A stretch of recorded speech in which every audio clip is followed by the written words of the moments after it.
noite, pessoal! Estamos de volta com mais um Papo Kasher. Lechaim, Rabino Dani Ashkenazi. E hoje nós vamos falar sobre pra que rezar, Rabino Dani Ashkenazi? Pra quê? Pra quê, Rabino Dani? Nós vamos ganhar na Mega Sena se a gente jogar, se a gente rezar bastante? Olha só, quem sabe, Rabino Dani vai nos dar estas dicas. Sempre com agradecimentos à BSR Coworking, Avenida Angélica 321, 11º andar, que nos empresta seus estúdios para fazer os nossos podcasts. Eu sou o Renato. E hoje nós vamos falar como rezar para conseguir os 6 números na Mega Sena. O Rabino Dani vai falar isso aqui hoje. Com certeza, quem seguir todas as instruções do Rabino Dani, Mega Sena no sabadão, já pode dividir com a gente, porque a gente que mandou aí a fórmula do sucesso. Rabino Dani, e aí? Para que rezar, Rabino Dani? O que serve de verdade estar ali naquela pinda, lá naquela situação terrível? Aí você fala, não, mas eu vou pegar aqui, eu vou pegar meu livro de reza, eu vou rezar, vou resolver toda a minha vida agora. Eu vou falar com Deus e Ele vai me dar tudo de coisa boa. Para que serve isso aí de verdade, Rabino Dani? Conta para nós. 4.0, para que rezar, Rabino Dani? Para que rezar? E não esquece que tem que dar falando da Mega Sena, eu vou anotar. A gente tem que se perguntar, antes de mais nada, do para quê, o que é, né? A gente precisa entender o que é a reza. Como um todo, né? Porque a gente fala para que rezar, a gente precisa entender o que é reza, para depois entender para que isso. Boa. Né? Não, E tem, obviamente, muito para falar sobre isso, do que quer dizer reza, né? Mas, e será que é um mandamento? Será que a gente tem que cumprir um preceito? Será que é um dever que a gente tem que seguir como um mandamento positivo, bíblico, que a gente deve rezar? Só sobre isso já tem discussão também, né? Então, vamos pelos princípios para poder entender o que quer dizer. Conforme a opinião de Maimônides, ele diz que rezar, ou seja, você se conectar com o divino, é uma obrigação bíblica. E ele entende isso de um versículo onde a Bíblia diz que você deve servir Deus com o seu coração. Então a pergunta, o que quer dizer servir com o coração? O coração é sentimento. O que quer dizer servir? Parece que servir é trabalhar com o coração. E trabalho a gente entende como algo físico. O que quer dizer trabalhar Deus com o coração? Entende, os nossos sábios, no Talmud, diz que isto é a oração. A oração é um momento onde você se dedica do teu dia, né, para se comunicar com o Criador do Universo. E essa comunicação bíblica tem como único objetivo de você saber que Ele existe, é teu Pai, e a Ele dirigir os teus pedidos. Então, conforme esta opinião de Maimônides, olhando a oração desta maneira, significa que diariamente a gente tem que lembrar do Criador do Universo e pedir o que você necessita. O que, quando, como, tudo isso é conforme a tua necessidade. Texto não tem, tempo não tem, hora não tem absolutamente nenhum momento determinado pela Bíblia de quando você deve fazer isso. Simplesmente quando eu preciso de alguma coisa. Ou eu quero louvar, agradecer ou pedir. Depois a gente vai ver que são 3 peças fundamentais para o conceito chamado oração de hoje em dia. Mas, biblicamente falando, é o seguinte, na hora, eu preciso me conectar com o Criador. Quando? Uma vez por dia. Como? Quando você quiser, o que você quiser. Tá me faltando lâmpada, Deus? Por favor, me dá isso aqui, me ajuda. Eu quero ter isso. Acabou. Do jeito que você vai falar, a maneira que você for dizer, não importa o tempo que você vai ter. Simplesmente você se comunicou com o Criador, você entende que existe um Deus e que Ele criou o mundo e que Ele lhe deu vida, etc. E você se conecta com Ele. Se conectar com Ele é servir Deus com o coração. Isso uma maneira diz, isto é a oração. Interessante. Super interessante. Há quem diz, por exemplo, Nachmanides discute com ele, fala, desculpa, isso não é uma orientação bíblica. Não. O que a Bíblia diz que a gente tem que servir a Deus com o coração é tudo que a gente tem que fazer com amor. Mas não quer dizer reza. Reza não é uma orientação bíblica. Conforme Nachmanides foi os sábios que instituíram, pois na Bíblia não consta que você deve orar. Mesmo que conte histórias que os patriarcas rezaram para Deus, entre uma coisa, você se conectar e pedir, e dizer que isso é um dever bíblico que você deve fazer todo dia, tem uma diferença enorme e gigante. Então, Nachmanides discute com Maimônides. Fala, não você concordo. fazer por livre e espontânea vontade, outra coisa você fala que é uma obrigação, totalmente diferente. Então, quer dizer, mesmo assim, mas o grau do porquê a gente reza é porque é um mandamento bíblico ou é uma instrução dos sábios? Faz uma grande diferença. Para nós, hoje em dia, não faz diferença no sentido que o que é proibido pelos sábios é proibido da mesma maneira. Mas numa época do templo sagrado fazia uma diferença. Se você transgride uma transgressão bíblica, enquanto você transgride um mandamento dos sábios, tem uma diferença na questão do castigo, da retificação, do que você tem que fazer. Então, por isso que é importante saber qual que é a origem, para saber, e também... Qual é a gravidade de você não fazer. Isso, e também entra em detalhes, Renato, quando a gente diz que é uma coisa bíblica, quando você tem dúvida se você fez ou não, você é obrigado a refazer. Já dos sábios, não. Então, é importante saber a origem. A origem. Será que Deus pede para você rezar todo dia ou não? Ou os sábios instituíram que a pessoa deve rezar todo dia? Mas Maimônides diz que Deus pede. Quer dizer, faz parte de um preceito divino que você deve se conectar com ele. Maimônides diz, não é assim. E sim é uma coisa dos sábios que instruíram a gente. Então tem essas diferenças. Vale a pena fazer um parênteses aqui só para explicar uma coisa para quem não está acostumado com esse conceito, né?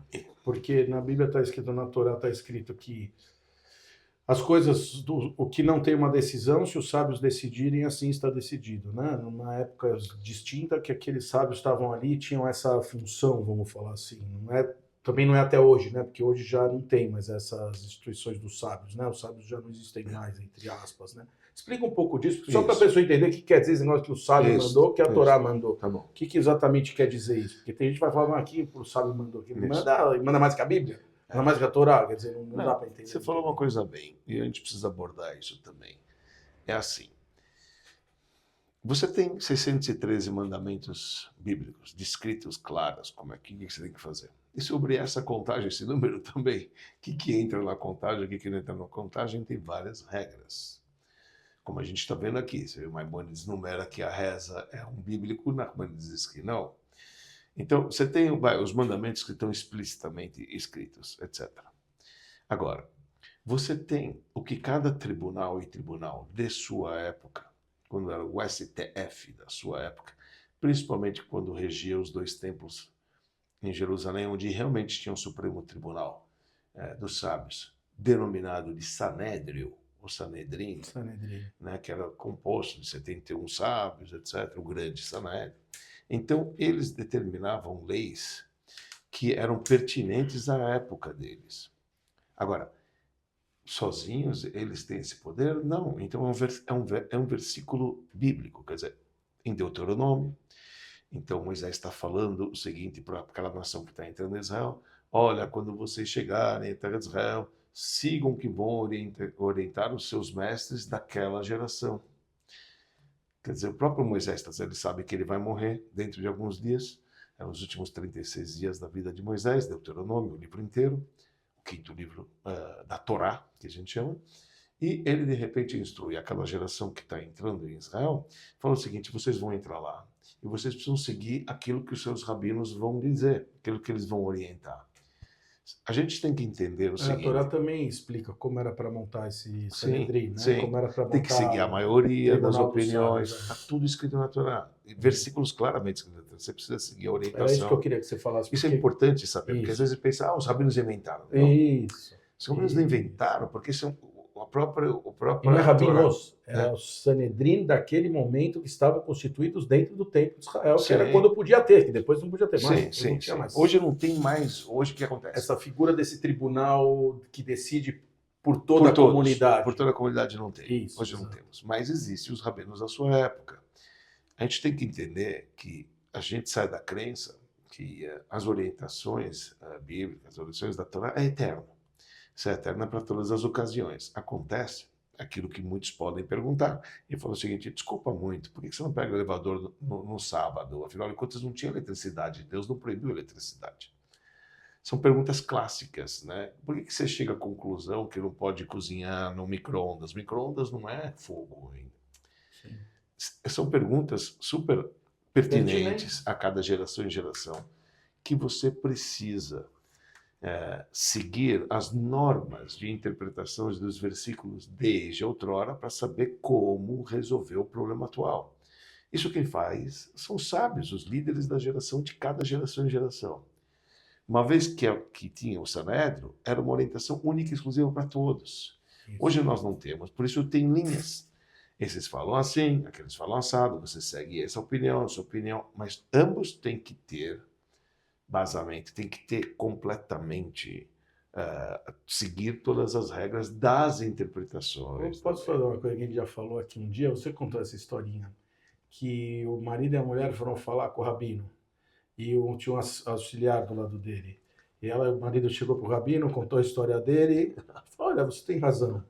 A mulher, o marido saiu, entrou a mulher, contou a história dela, você tem razão. Aí chegou o assistente e falou: pô, mas rabino, fala como é que é. Você falou: ela tem razão, ele tem razão, mas você também tem razão. Mas o ponto é que, de verdade, a história tem duas verdades. A sua e a minha são duas verdades reais, né? Não é mentira que existe a verdade da verdade, que talvez ninguém saiba qual é, porque...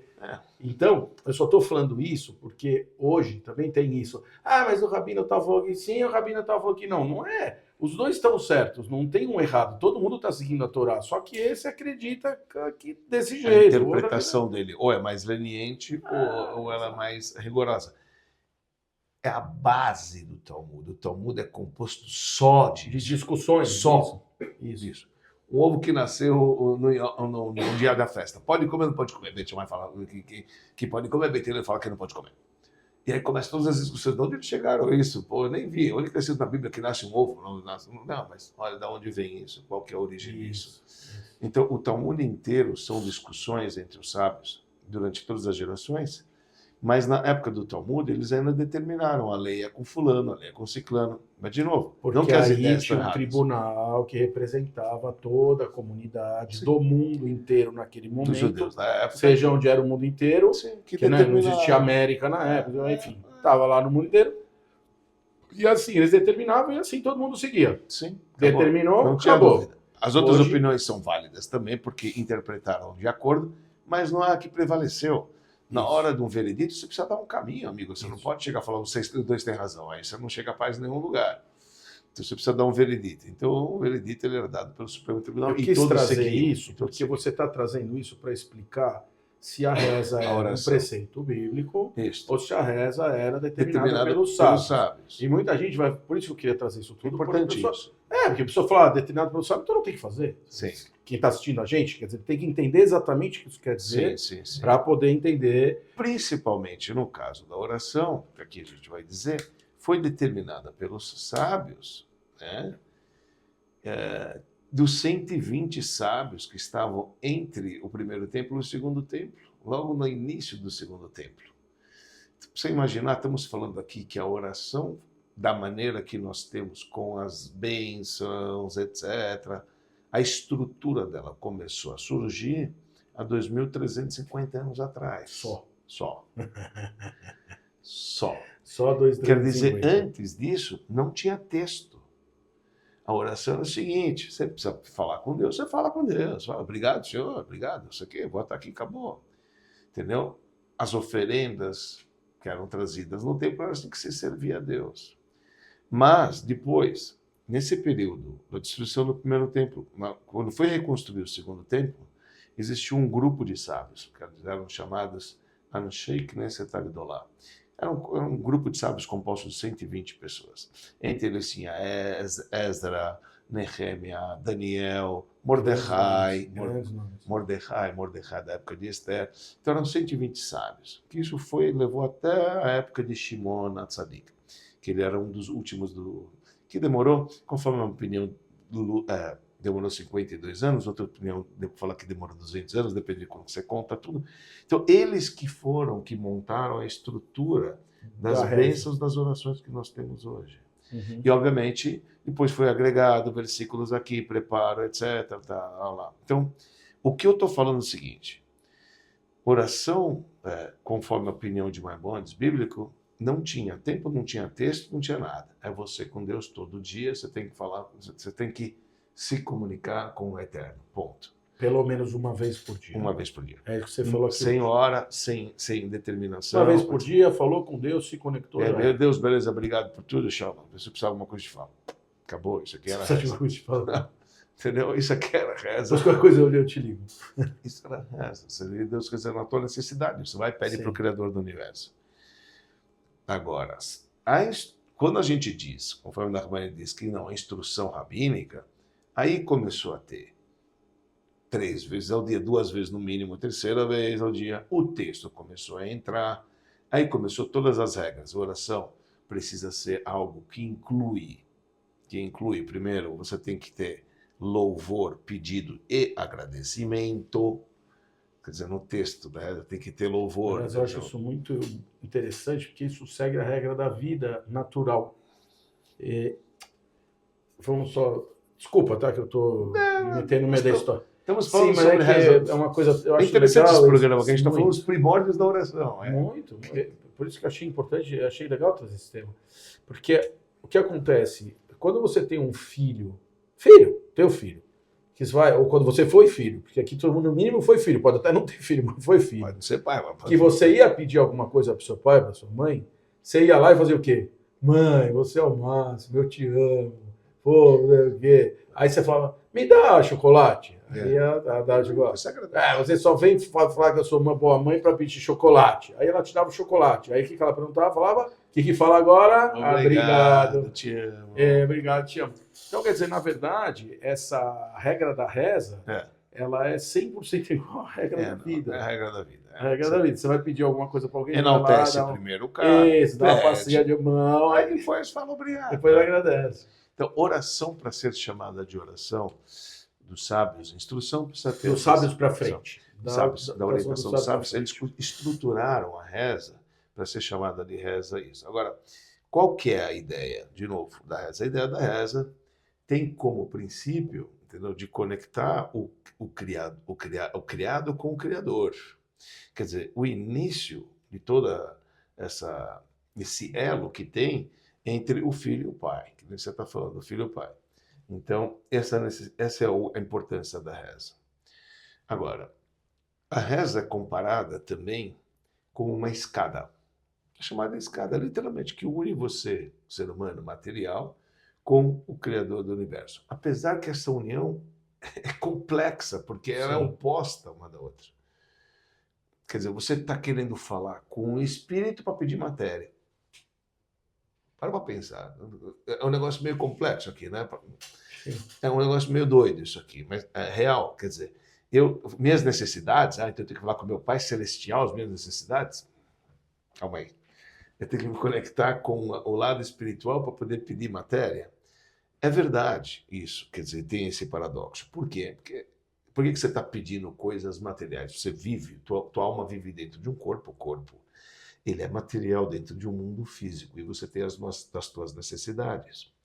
E, obviamente, você adquirindo as tuas necessidades, quaisquer que sejam elas, você vai estar muito mais apto para poder fazer o teu serviço espiritual ou transformar a tua materialidade em espiritualidade. E está tudo certo. Então, não tem problema nenhum de você pedir saúde, de você pedir prosperidade, de você pedir filhos bonitos, lindos, educados e bem-sucedidos, etc., porque, ao assim pedir, apesar de ser coisas materiais para o espiritual, que para isso você teve que sair do teu nível para poder ir lá para cima e pedir, mas o mais importante é trazer aquela energia aqui para baixo e voltar a exercer. Este elo é chamado de escada. E primeiro que viu escada foi Jacó, quando ele sonhou, ele viu escada, que anjos estavam descendo e subindo nas escadas. Essa conexão que tem entre o físico e o espiritual é importante dia a dia. Então, os sábios, quando determinaram que você deve fazer isso ao menos 3 vezes ao dia.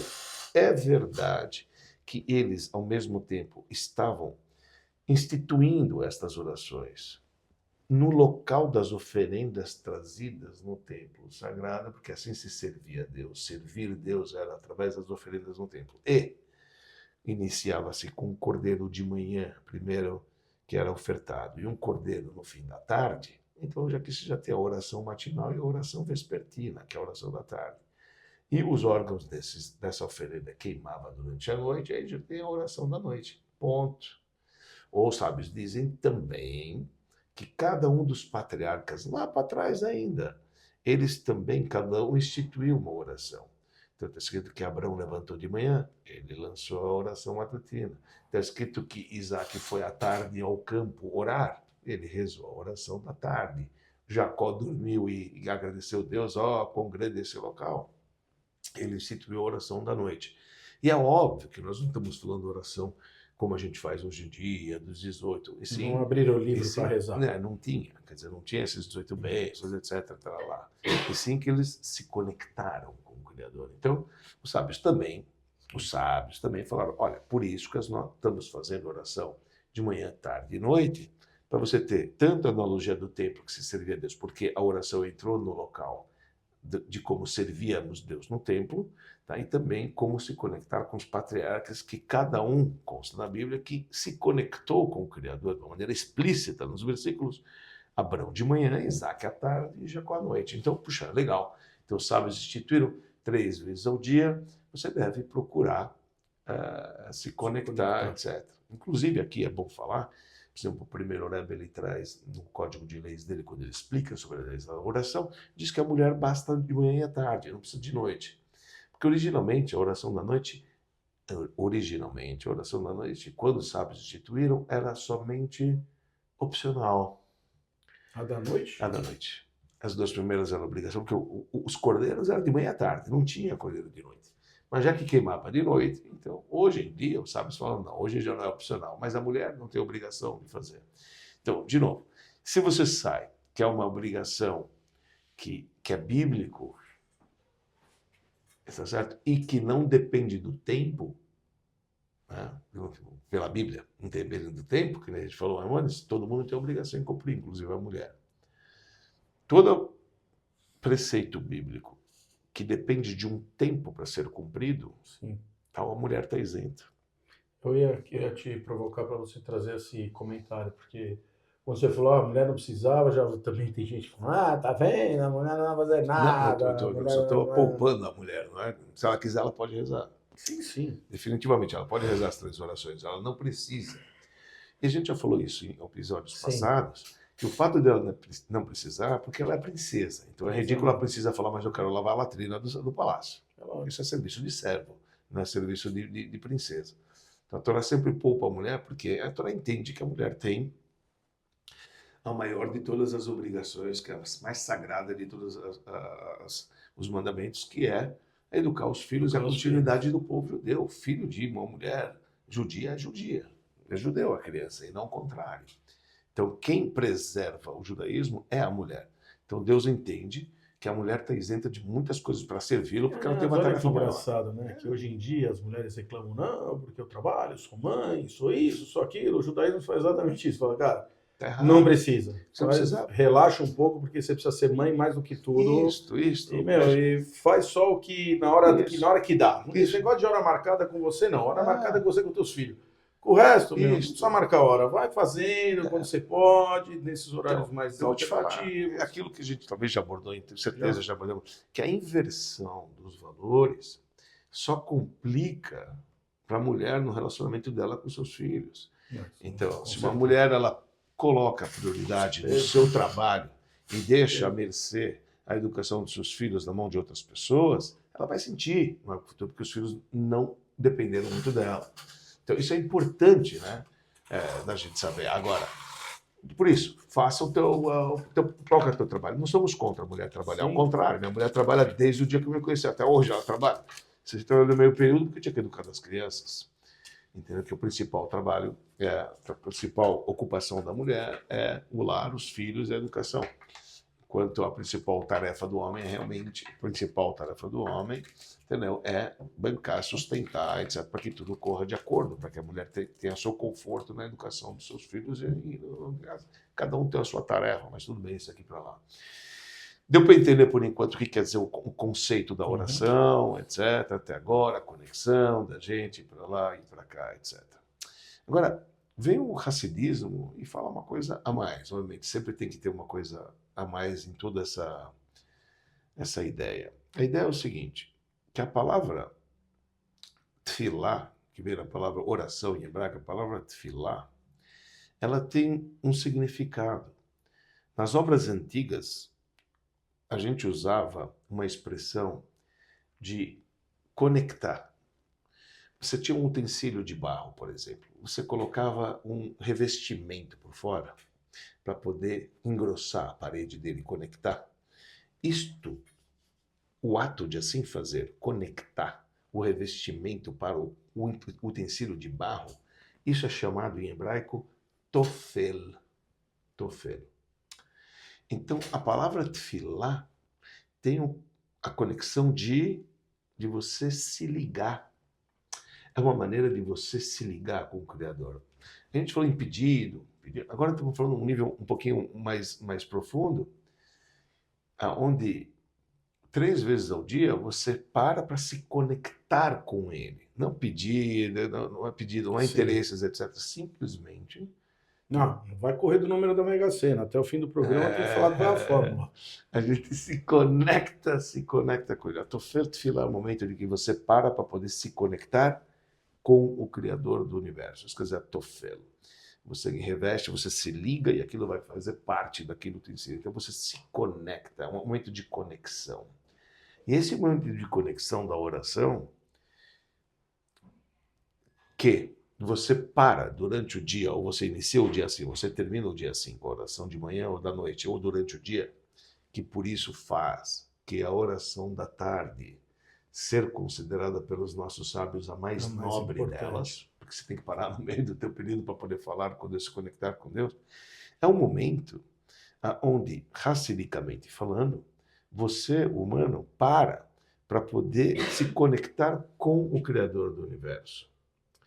Então, não é apenas interesse próprio, pedido, necessidade, etc. Eu falei, não, é um momento de introspecção. É um momento de muito itbonenut, reflexão. É um momento que você tem que meditar, um momento de meditação. Porque agora você vai se conectar com o Criador do Universo. Essa é a ideia da oração. Então, para isso acontecer, é necessário que você tenha vamos dizer assim, nutrientes para poder abastecer esse elo. Por isso que a gente estuda antes da oração, para poder ter o que refletir.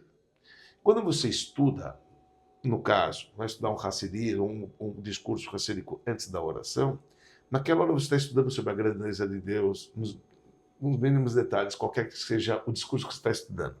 Mas Deus, a presença divina, o poder da alma, o poder... De repente você está com esse conceito que você acabou de estudar, mas ainda isso faz parte da tua mente. Quando você está rezando aquele texto e você reflete naquele tema que você acabou de estudar, você começa a viajar. Isso é chamado uma meditação na hora da reza, que você canta, você pensa no que está falando, acabei de estudar isso aqui, puxa, como Deus é grande, como Deus é não sei o quê, puxa vida, olha só, eu tenho um pedaço divino dentro de mim, Deus confia em mim para poder fazer, eu tenho que amar Ele, Ele me dá tanto, Ele me dá vida, me dá saúde, olha como o mundo é grande.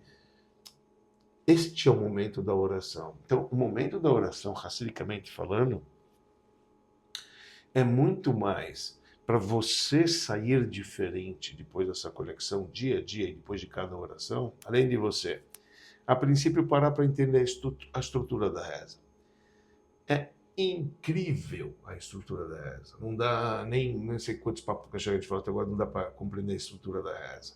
Porque é literalmente uma escada que você sobe 4 graus básicos e depois você desce esses 4 graus básicos. A reza ela é feita, estruturada desta maneira. Tá? A oração é louvor, pedido e agradecimento. Mas muito mais do que isso, é um momento onde você se conecta e você usa o teu intelecto, o teu sentimento para se conectar de verdade com o Criador do Universo. Vou fazer de novo um parênteses aqui, que eu acho que é um parênteses importante. Aqui eu vou poder falar só do que eu sei, porque o que eu não sei não dá para falar.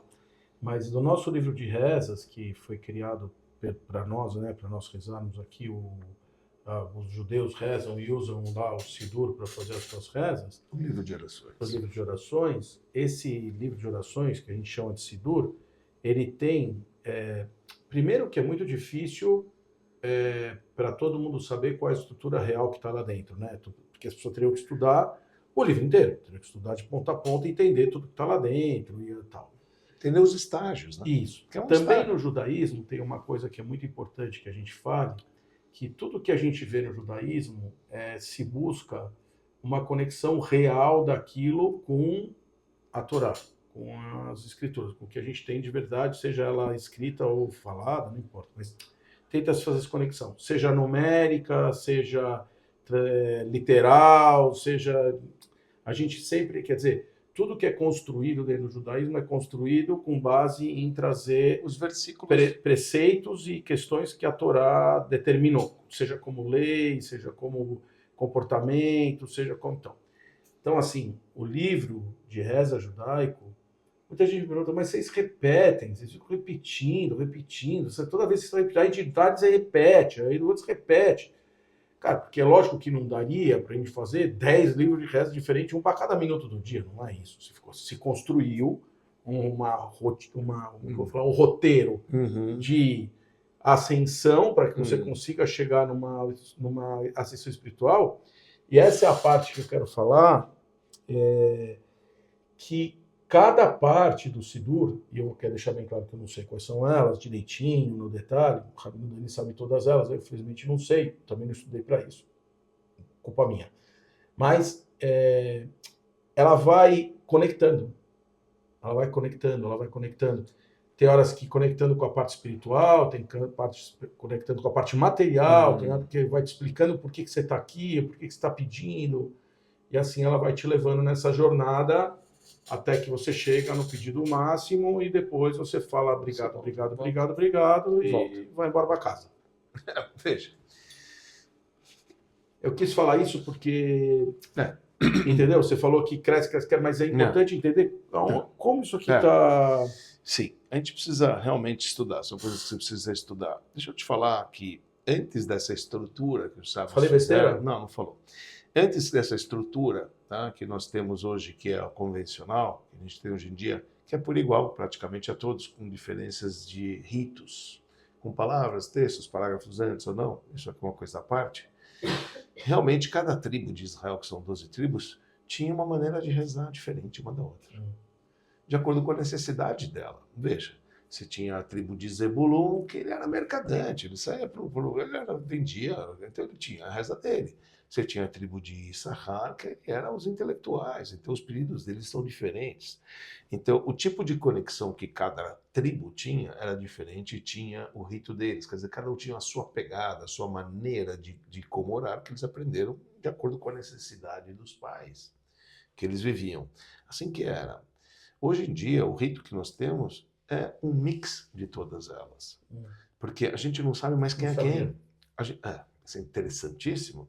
Quer dizer, existem 12 portões de conexão com o Criador. 12 tribos, cada um tinha o seu canal. Então era correto cada um de cada tribo rezar no seu canal. Não adianta você pegar no outro canal, não é sua pegada. Assim que era. Então, os nossos ritos atuais que nós temos nos livros de oração é uma composição de todos esses portais juntos. Interessante. Super interessante. E o primeiro Rebbe, em particular, quando ele fez o rito dele, ele tinha 60 livros na frente dele para chegar no texto que ele chegou. Pegando daqui, dali, lá e construiu. E a gente acredita, baseado naquilo que nos foi passado e ensinado, que ele abriu o 13º canal. Ele falou assim, amigo, você não sabe de quem você é? Reza nesse que tá legal. Você vai chegar lá. Esse aqui é o Coringa, o Sidur, o livro de orações, elaborado pelo primeiro Rebbe, com exatidão, ele diz que pode rezar nesse. Se você não sabe qual é a turma, que aqui vai chegar. Com esse aqui você vai chegar certo, que não tem problema, que esse é o Coringa, entendeu? É só interessante de como que foi mudado. E, aquilo que você falou é tão verdade, mais de 70%, ou eu diria até 80%, de todas as orações, então são versículos, não apenas do Pentateuco, dos 5 livros da Torá, que a gente diz, como dos profetas e das Escrituras. Muito é salmo. Mais de 60% é salmo da reza. Então, e vários versículos de outras obras, obras dos profetas, obras compiladas, são vários versículos. O que faz da oração ser difícil de ser entendida, porque são versículos descritos com muita uma poesia. Bíblico, uma coisa pesada, essa linguagem bíblica, essa linguagem difícil. De uma maneira difícil, porque uma é poética. Vamos pegar aqueles portugueses, aquelas palavras que você nem entende o que está acontecendo, são palavras poéticas que foram escritas. Então isso é interessante saber, que é o hebraico antigo, etc. Então precisa se estudar realmente. Mas, de fato, que a gente estava falando, a estrutura dela é uma escada que sobe até o topo e depois desce até aqui. Que você começa, como se a gente poder, vamos dizer assim, se existe 4 mundos elevados, você sai desse mundo, vai subindo os níveis até chegar na frente do Rei dos Reis, que seria como se estivesse diante do rei, no seu trono, na frente do trono do rei. É o momento ápice da oração, que a gente coloca os 2 pés juntos, a gente está rezando em voz baixa, que está diante do Rei dos Reis, e depois que você sai, você vai voltando até chegar nesse mundo de volta. Essa é a estrutura da reza. Então, entender a estrutura da reza, o que foi colocado lá, e como que você vai passando de estágio a estágio, você vai aprender, de repente, que um cálice te leva um estágio para outro estágio. Então você vai ver, puxa vida, tem a primeira trecho da reza. Depois te traz de volta? Os cálices vão te trazer de volta. É para ir trazer de volta. Vai descendo, vai. É legal quando você estuda a estrutura da reza e vê que não foi algo aleatório. Agora, isso que você falou é importante. Mas por que eu preciso rezar tudo a mesma coisa? Amigo, se você se prepara para poder rezar, eu prometo que a tua reza, mesmo o mesmo texto, é diferente dia a dia. É diferente dia a dia. Sim. Quanto mais conteúdo que você tem, diferente você vai rezar. Agora, se você não se prepara, você vai ler aquilo, parece que você realmente está lendo, já li isso aqui, já li isso aqui. Não é li isso aqui. Você entendeu isso aqui. Eu, na verdade, eu posso falar por mim. Eu rezo no mínimo 2 vezes por dia, tento rezar 3 na maioria das vezes, falho, sou honesto, mas eu rezo no mínimo 2 vezes por dia, e essas 2 praticamente não falho. Praticamente não falho. Fidim não falho, as coisas não falham, enfim. Eu quero dizer por que eu estou falando isso. Porque eu mesmo não sei pegar o seguro e falar que eu sei tudo que está lá dentro, do jeito que está lá dentro. Não sei. Então, eu vou e vou devagarinho, muitas vezes tentando entender, depois esqueço de novo, depois lembro de novo, assim vai. Mas a pergunta, quer dizer, pelo menos para mim, agora eu falo por mim, aí você pode me corrigir, falar, e pode falar até se é isso mesmo, não é nada disso. Eu sempre sinto que, assim, eu vou parar para falar com a chama agora, para falar com Deus. Ok. Vou falar com o Sidur na mão e vou falar dentro dessa estrutura que está aqui. Sim. Sei que na hora que a gente junta os pés, a gente está chegando na frente dele e que a gente está falando com ele. Mas a cabeça vai para 1 milhão de lugares. Meu Deus do céu, como a cabeça é maluca, né? Ela não deixa a gente se concentrar de verdade. Porque se pega uma reza, por exemplo, principalmente a de manhã, que é a mais comprida, 40 minutos de reza, meia hora de reza. É difícil você ficar focado, né? Nós ter essa entrega real da alma. É difícil. Mas a pergunta fica aqui. Então, essa pergunta que eu quero fazer. Que é a pergunta, que é a minha colocação. Vale a reza que é feita com a intenção de estar lá rezando, mas que a cabeça voa, não voa, você realmente fez o seu preceito da reza, você conseguiu cumprir, ou não? Ou se você não tiver toda concentração, ou era melhor eu ficar 5 minutos concentrado, 1 minuto concentrado e não rezar mais nada. Entendeu? Como fica? Você fez uma questão, eu vou te falar geral e depois mais realmente na prática, quer dizer, na real. Então é óbvio que vale no sentido, pô, você parou, você podia estar fazendo outra coisa e de repente você está se dedicando a um preceito, se enrola com os caixas de negócios do filim, você de repente coloca um manto e você tem, pô, é dia que você podia estar fazendo outra coisa, você podia estar vendo o noticiário, você podia estar tomando um belo café da manhã e de repente você parou para poder fazer algo que te submete a você se conectar com o Criador do Universo, mesmo que você está longe na tua cabeça disso. Então, um ato bonito que você está fazendo, querendo ou não, você está mostrando uma certa reverência só nisso de vir, mesmo que isso não aconteça. Agora, na prática, lei, olhando a estrutura. Porque, de novo, a gente saiu do preceito bíblico, porque para o bíblico você pode falar de onde você quiser, o que você quiser, não tem tempo para isso. Mas indo pela instrução dos sábios, que para nós, de novo, não faz diferença, porque a gente tem que seguir a orientação dos sábios de todo o tempo, porque é uma ordem bíblica seguir os sábios. Então, aí sim tem diferenças no seguinte. Então, eu ia te dizer, é isso que eu faço para muita gente. Amigo, você quer rezar? Você tem quanto tempo para rezar? Eu vou te dar os parágrafos, ou te mostro o que tem de mais importância de você ter intenção aqui. Então, eu te peço o seguinte, no mínimo, o Shema Israel, a frase Shema Israel, tem intenção nessa frase. No mínimo, quando você vai falar o Poter, entender uma frase lá dos Salmos, tem intenção nessa frase, porque a lei diz que se você não teve, você tem que voltar. Ou a primeira bênção da Amidá, o primeiro trecho daquela oração feita em voz baixa, tem intenção naquela frase. Então não é muito, entendeu? Não dá nem um minuto da tua reza de 40. Não dá um minuto, porque é aquele trechinho. Então são trechos esporádicos que a gente fala, pensa neles. Mesmo que você não pensou totalmente neles, mas eu entendi, ó, escute Israel, Deus é o nosso Deus, Deus é um. Escutei, não fez assim, fiz aquele negócio sem entender o que estou fazendo. Então eu entendi esse, ou o primeiro parágrafo, melhor ainda, mas a primeira frase, se você não fez, você tem que voltar pela lei. Se você não falou, você tem que voltar pela lei. Então tem coisas que é de tão importância durante a reza, que a gente pede para a pessoa, ao menos, se concentrar nisso. E veja, a gente sabe que é difícil, porque, sabe, isso me lembra aquela história, que o cara chegou e falou o seguinte, foi lá reclamar com Deus, falou, pô Deus, eu não estou entendendo. O que você está reclamando que o povo desapega, que não tem concentração, que não sei o que, lá. Se você colocasse o paraíso para eles enxergarem, entendeu? E os pecados lá no mundo, eles não iam pecar, eles estão vendo o paraíso. Agora você mostra que pecado, e o paraíso você não mostra, você vê que eles não vão pecar, meu. Então é a mesma coisa, porque eu te pergunto, se você vai ver um filme na Netflix, você se concentra 40 minutos? É 2 horas de filme, 2 horas que se você não se concentra, você vai perder o filme. Às vezes você pode dar uma cochilada, você está dormindo porque você está cansado. Mas na grande maioria você vai ver o filme, você vai ver o filme. Entendeu? Porque para você esse filme, entendeu? É uma coisa nova. Mesmo se for algumas vezes que você quer ver, tudo bem. Mas imagina, a reza todo dia é igual. É igual para quem? Para quem não se preparou antes. Se o cara que se prepara antes, ele vai para a reza com outra pegada. Ele vai, olha, dessa vez eu vou rezar olhando esse trecho. Tem tantos trechos que você pode aprimorar naquele trecho. Então, quer saber? Um versículo, você vai pegar um versículo da reza, né? Nesse versículo, eu vou ler com intenção. Vou entender ele, vou focar nele, puxa vida. Pronto, o resto faz batido. Tá valendo? Claro que tá valendo. Porque tem pessoas que vão se perguntar, e eu acho que esse era o intuito um pouco também do nosso tema, é assim, para que vale fazer isso? Por que de verdade eu vou rezar? Ele mandou na Bíblia. Bom, beleza, daí se eu não rezar, então na Bíblia não vai, Deus não vai me atender nunca mais, ele não vai olhar para mim se eu não rezar. Entendeu? Tipo, e rezar. Assim. Quando eu rezar, o que eu tenho que fazer de verdade para ter essa conexão? A verdadeira resposta para isso, baseado nos meus conhecimentos hoje.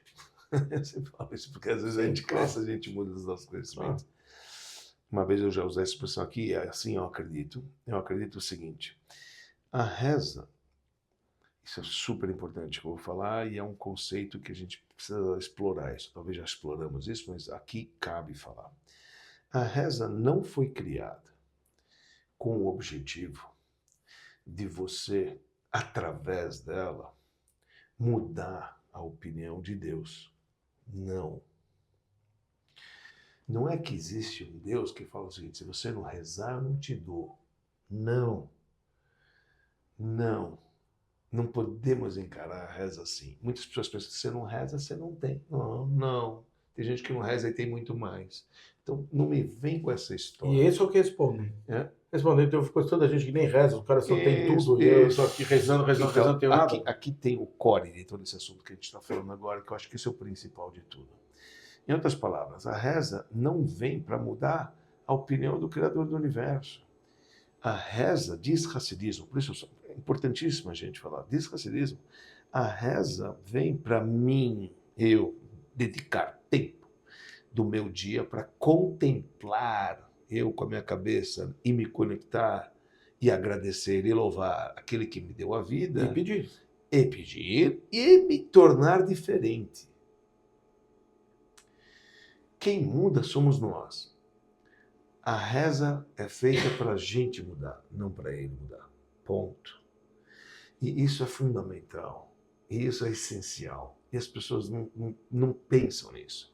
Porque quando a gente vai para a reza, a gente pensa que a gente tem que mudar o Deus. Fala, Deus, você não me dá, eu quero que você me dá, eu quero que você me dá. Não, você que você não está me dando, tipo, você está me sacaneando. E na verdade é o contrário. Se você usasse a reza para mudar de quadradinho, para subir de um nível, você ia ter tudo aquilo. E quem mudou é você. A reza é para aprimorar você em contemplar na tua conexão com o Criador, mudar suas atitudes, sair diferente depois dessa reza. Uau, que legal! Pude agradecer a Deus de uma maneira diferente, eu saí diferente hoje. Sabe, eu saí tão feliz porque eu agradeci a Deus, porque Ele me deu. Você muda, as coisas vêm. Então, isso eu acho que é muito importante dizer. Quando a gente dá todos os preceitos que a gente faz, é a gente aprimorando o mundo, você aprimorando o teu lado material, você se tornando diferente. espiritual. Não, tem um lado material para poder comportar o lado espiritual.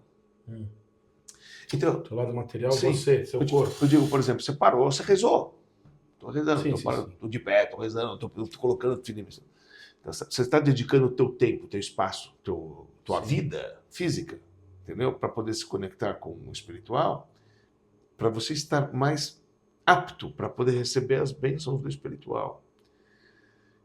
Eu acho que essa pegada que muitas vezes as pessoas estão enganadas. Eu rezo, não adianta, então eu não vou rezar.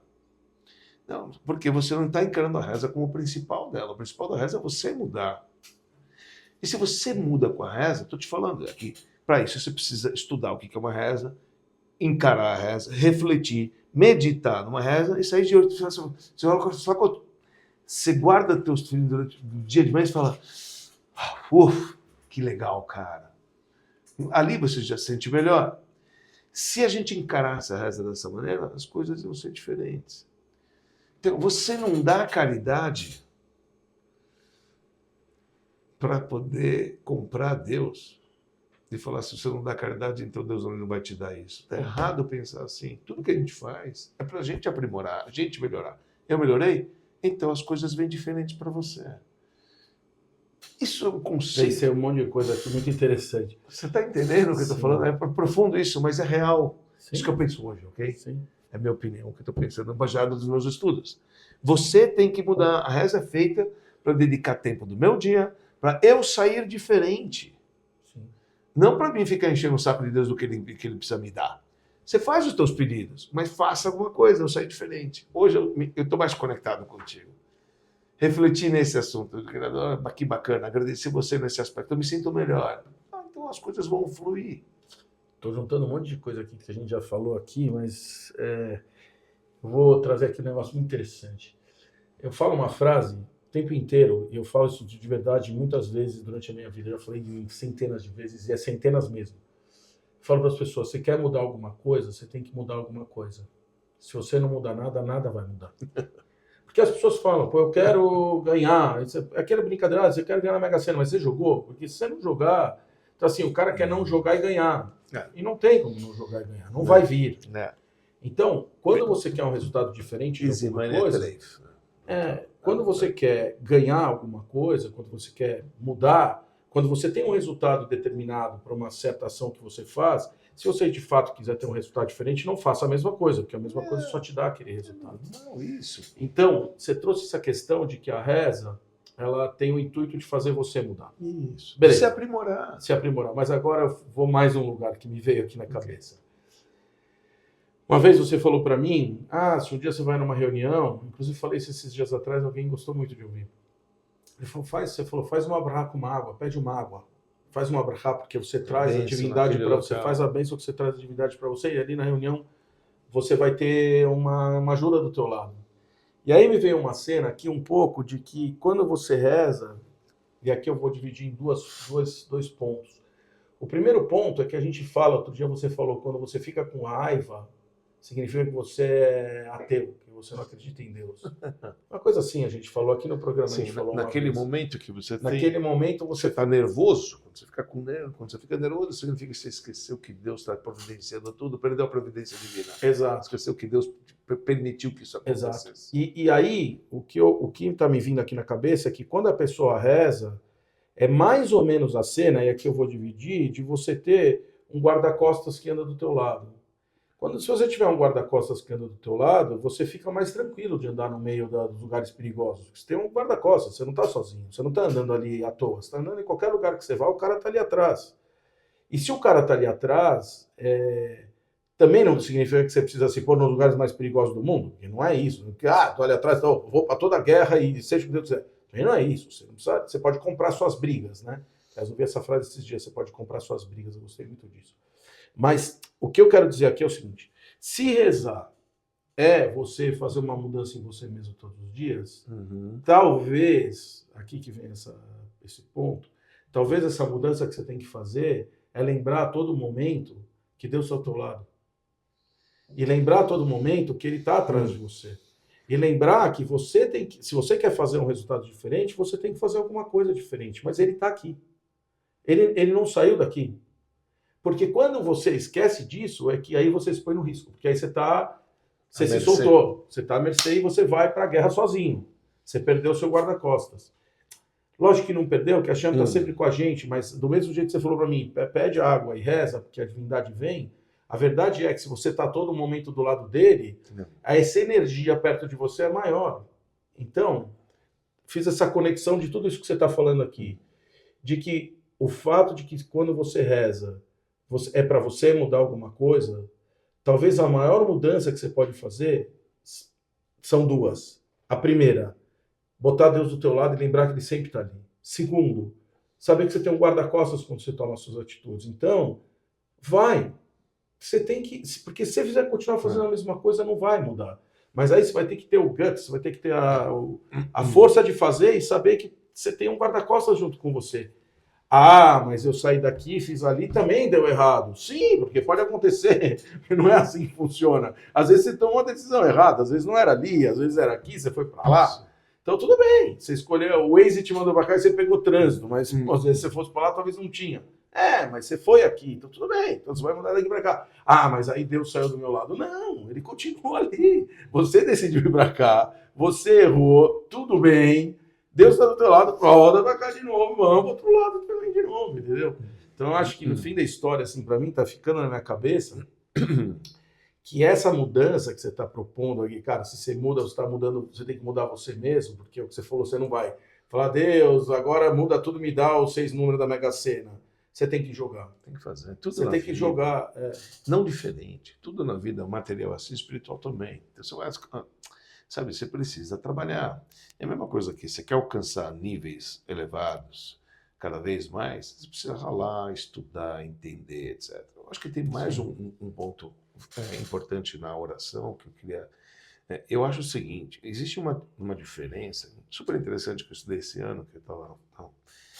Uma das diferenças básicas que tem entre o povo judeu e os demais povos, assim, de uma maneira explícita, escrito, é o poder da fala. Isso é uma coisa muito, muito interessante. Olha só. O que chama redenção para você sair da escravidão do Egito? Né? Então, por que você não comemora Pesach? Entendeu? Fazendo, ainda bem, dia que sair da escravidão, vamos para todo mundo, vamos. Não é isso que a gente faz. O que a gente comemora? Quais são os princípios que a gente tem para poder comemorar a saída da escravidão? Não come pão. Que pecado, que ordem é essa de não comer pão? Ou a Torá fala, qual que é o principal mandamento da Páscoa judaica? É relatar a história. É isso que é comemorar. Não tem mais nada que você vai memorizar. Você vai ver que logo em seguida, depois da Páscoa, a gente vê proibição daquilo que você come. A Torá zela muito aquilo que sai e que entra na sua boca. Muito. Muito importante. Então, kasher é um negócio difícil, você comer, não é? E também o que você fala, tua boca não falar maledicência, etc. Que aí vem lepra, são todas essas porções que vêm logo em seguida. Sim. Porque isso que se distingue, a nossa santidade, o que se destaca do povo, do nosso povo, dos outros povos, é aquilo que a gente fala na oração. O Banu Bacharta, em nós, o Senhor escolheu, Mikol Abdelashon, todo povo e língua. Por que língua? Né? A gente fala, no Kiddush a gente também fala, Veromentava Mikol Aleshonot, você nos ergueu de todas as línguas. Que língua? Então, isso também faz parte. Parte do nosso dia, os sábios instituírem, reza. Fala versículos sagrados. Deixa a tua boca falar coisas positivas. Então, crie o hábito de dia a dia pronunciar versículos, palavras divinas, profecias. Crie o hábito durante o dia a dia de recitar salmos, de falar versículos, etc., palavras boas. Durante aquele período você não está falando ruim, você não está fazendo mal, mesmo que você não está tendo a tua intenção naquele momento, que é difícil da gente se concentrar, sim, mas você perdeu 50 minutos ou ganhou 50 minutos todo dia, de manhã, tarde e noite, você está balbuciando palavras sagradas do passado, etc. Isso traz uma santidade muito grande. A gente não percebe isso, mas isso ajuda muito a pessoa que ela já está nessa rotina de falar todos os dias. Isso aqui faz parte. Mesmo que olha, repetitivo. Repetitivo de novo. Repetitivo para quem não aprimora os seus estudos. Cada vez que você aprimora, você vai ver o lance é diferente, você vai pensar diferente. Tudo na vida. Em tudo na vida, em qualquer área. Não existe. O cara que trabalhou, o cara que está ganhando, ele ralou para isso. As coisas não vêm de graça. Todo mundo fala, se você não trabalhou e você disse que você ganhou, não acredita. Né? A gente acredita quando aquilo vem de uma maneira árdua. É uma coisa. A reza é difícil. Para quem está pegando de primeiro, tem que rezar tudo isso. Eu falei, não, pega uma coisa, foca nisso. Pensa nesse parágrafo, não pensa no resto. O resto já está junto, contempla, medita, pensa. Sabe? Essa conexão, você vai ser diferente. A gente no judaísmo fala muito, teve campanhas do Rebbe para isso e tudo, que um homem tem que pôr tefilim todo dia, menos sábado, né? Sábado não pode, mas nos outros dias deve. Agora, por quê? Porque é uma atitude gigantesca que você pode fazer em termos espirituais, que você mal sabe o tamanho que aquilo tem. Essa conexão faz bem para você de uma maneira gigantesca em termos espirituais e vai te fortalecendo. Isso. Vai te fortalecendo. Pode ser que hoje vai ser só o tefilim, não tem problema. Amanhã, talvez botando tefilim, eu acho que agora vale a pena também falar aqui qualquer coisa. Você vai querer ler alguma coisa. E uma mulher vai pegar um sidur e vai ler ali um salmo. E vai nesse salmo ler uma coisa que conecta ela. E aí as coisas vão acontecendo. Você sabe que originalmente o preceito do tefilim era para o homem colocar de dia e só tirar de noite? Esse é o preceito. Não tem certeza que você tem que ir. Da onde para onde a gente só coloca o tefilim na oração matinal? As pessoas não sabem disso. Era para a gente usar o tempo inteiro. E vários sábios usavam o tempo inteiro. Até 300 anos atrás, muitos sábios usavam o tempo inteiro. Acontece que é um objeto sagrado e é impossível a gente, em 40 minutos, já segurar nossa mente para pensar nas coisas certas. Imagina ficar o dia inteiro de tefilim. Então, pessoas que tinham domínio sobre o que pensa durante todo o dia, eles eram pessoas que usavam o tefilim todo dia. Mas, ao menos durante o dia, o tefilim, especificamente falando, é uma maneira da gente se subjugar a Deus de coração e alma. Coração com suas virtudes e a alma, que é o quartel-general da alma espiritual, que fica na cabeça e no coração, no braço, mais perto do coração. Então a gente começa o dia, olha, me amarro contigo, Deus, tu é o cara. Eu acredito em você. Tem tantas simbologias, né? Não tem mais. Tem. O tefilim dá outro programa de 1 hora, que é muita coisa. Mínimo, exatamente. Mas enfim, eu acho assim, Dani, você sabe, nosso tempo já acabou. Porque aqui é assim, é tudo muito rápido e a gente já sabe que isso aqui passa em um segundo. Agora, eu acho que você trouxe um conceito aqui de que a reza é uma coisa que vem para mudar você. Eu acho que isso muda um pouco o approach da questão de por que rezar. Acho também que você trouxe outro conceito muito importante, que é você se conectar ao divino o máximo possível de tempo que você puder. Não dá para fazer todos os dias, o dia inteiro, mas você tem lá 3 horas e 3 momentos do dia que você pode se juntar. É importante saber, para quem não sabe, que a reza de manhã tem 40 minutos, mas a da tarde tem 10 e a da noite tem 10 ou menos até. Quer dizer, não é 40 minutos 3 vezes por dia, 40, 10, 10. Ou seja, e essa conexão, para mim, essa é a minha reflexão sobre isso, te põe o teu guarda-costas do teu lado o tempo inteiro. Isso não significa que você não vai fazer besteira, porque a besteira é quem você vai tomar suas decisões do mesmo jeito, a chave não vai dar do teu lado para tomar as decisões. E se você decidir sair da chuva e correr para onde está chovendo, você vai pegar chuva de novo. E se você resolver correr para cá e de repente chegar num lugar que está seco, aí não tem chuva. Essa decisão é tua. Mas pode proteger a gente de muita coisa. Com certeza, não tenho dúvida. O guarda-costas está lá. É acumulativo, sabe? As palavras que você fala, aquilo vai aguardando, sabe? Aquilo é acumulativo.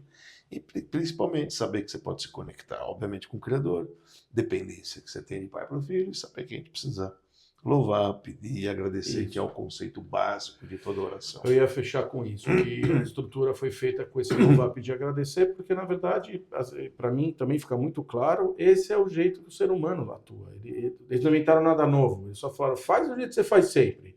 Fala para tua mãe que ela é legal, pede para ela a bala e depois agradece. Quer dizer, isso aqui é natural do ser humano. Então, o que eles fizeram? Eles fizeram um sidur, uma forma de rezar, que eles põem a gente como a gente é. Eles não inventaram uma nova forma. Não. Faz o que você faz sempre. Sim. Agradece a Deus. Fala, Deus, você é o máximo. Pede o que você quer pedir, depois fala para ele obrigado. E vai para casa depois. Vai fazer o que você quiser. E nessa estrutura eles fizeram muito bem. São 3 apenas de louvor, entendeu? São 3 últimas de agradecimento, e o meio são todos os pedidos que a pessoa pode ter. Então, eles, sábios, bolaram um texto nos pedidos, e tudo aquilo que você vai precisar, você vai estar lá. Se é conhecimento, se é cura, se é sustento, entendeu? Se é tudo que você vai ter lá. É incrível, essa é a estrutura da reza. Rabino Dani, estaremos de volta, viu? Porque esse programa aqui é bem legal, cara. Estaremos de volta na terça-feira que vem, às 8h30, com mais um Papo Kasher, sempre com agradecimentos, Rabino Dani, a BSR Coworking, Avenida Angélica 321, 11º andar, que nos empresta seus estudos para que a gente faça o nosso podcast. Estaremos de volta, indiquem, amigos, inimigos, estamos no YouTube, no Instagram, no Spotify. Você encontra a gente em tudo quanto é lugar. A gente é chato mesmo, todo lugar a gente está lá. Mas tentando trazer para vocês alguns conceitos bem legais da vida, do dia a dia. E estaremos de volta, Rabino Dani, semana que vem, se Deus quiser, às 8h30 da noite, terça-feira. Por enquanto, Lechaim, Rabino Dani. Lechaim, e até a semana que vem.